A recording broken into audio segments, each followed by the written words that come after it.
So like people with HIV and hepatitis B cannot donate because they can transmit the virus to somebody else. Yeah. What if I don't know if I have HIV and hepatitis B and I go to donate and the blood bank picks it up? So then what happens? Again, like we talked about earlier, quality and safety, these are the two kind of underpinnings of blood transfusion operations. And one of the important aspects of what are the risks to the recipient from a blood donation.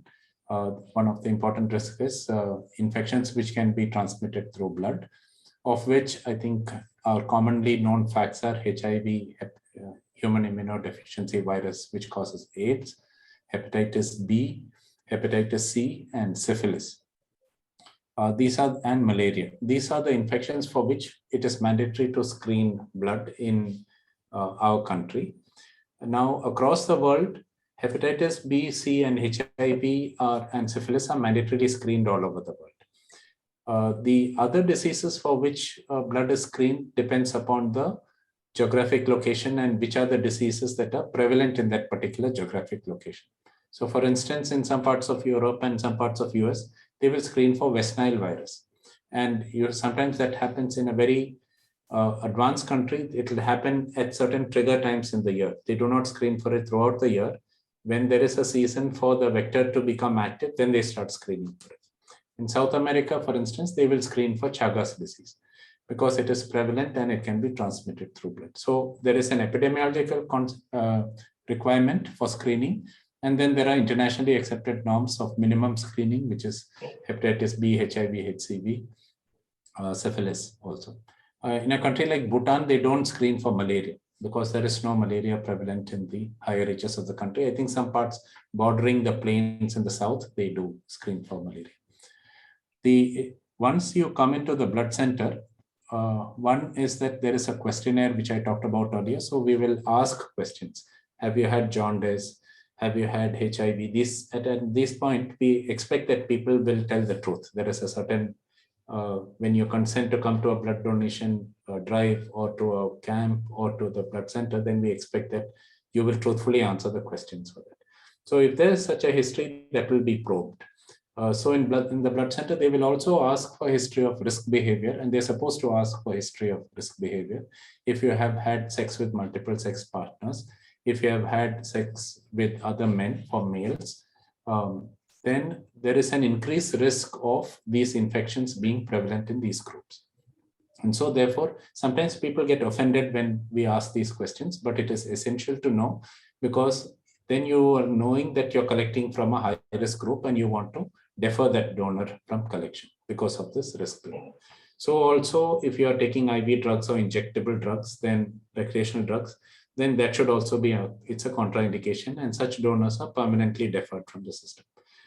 Now, there might be somebody who comes who does not know that they have hepatitis B, for instance, and then they donate blood. They had an infection earlier, they had jaundice, they've forgotten all about it, and they've gone into this chronic carrier state. Usually they might be quite well when they come to blood center, because usually people who are sick and feeling jaundice don't turn up in the blood bank. So these are healthy looking carriers. For some reason, they've had an exposure in the past, good or bad, and they've contracted the disease, but they've become a carrier. And so unwittingly, they might donate blood. So which is where the second layer of protection comes in. After we've gone through this history and questionnaire-based deferral, then we do the testing on the blood. So every unit of blood that is collected is tested in the blood center. And it is important to note that every unit of blood that is collected is tested. And we are really not testing donors in that sense. So there is a question, why don't you test a donor before you collect blood? We are actually producing a pharmaceutical product called blood, which is going to be injected into human beings. So when you're looking at a pharmaceutical product, you have to test the product. You're not testing the source of that product. So blood that is collected is tested. It's not the donor who's being screened for hepatitis B or hepatitis C or HIV. So every unit of blood is tested. And our regulations currently mandate that we should use serological testing of very high sensitivity, 99.9% sensitive testing to screen the blood. And so therefore we screen the blood and look for these infections which may be prevalent. And if we detect it, then that unit is disposed of based on biomedical processes which are safe for that particular process. And usually it is autoclaved before we send it for disposal, so that it does not spread the infection anywhere. The second part of this is that we are obliged then to contact the donor, ask them to come into the blood center. We then counsel the donor. We do a post-donation counseling before we divulge the result to the donor.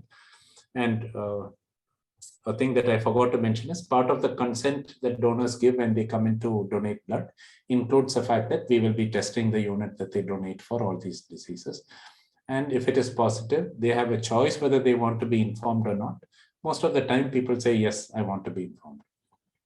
From a public health perspective, it is a good time to be picked up, because if you're asymptomatic and you're picked up, then things like hepatitis C and HIV with the 0, 0, 0, or the 95, 95, 95, 100, 100, 100. I can't remember the slogans, but I think strategy for HIV especially is now is start treating as soon as you detect. You don't wait for the CD4 counts to come down. So you can be aggressive about treating. Similar with hepatitis C and hepatitis B.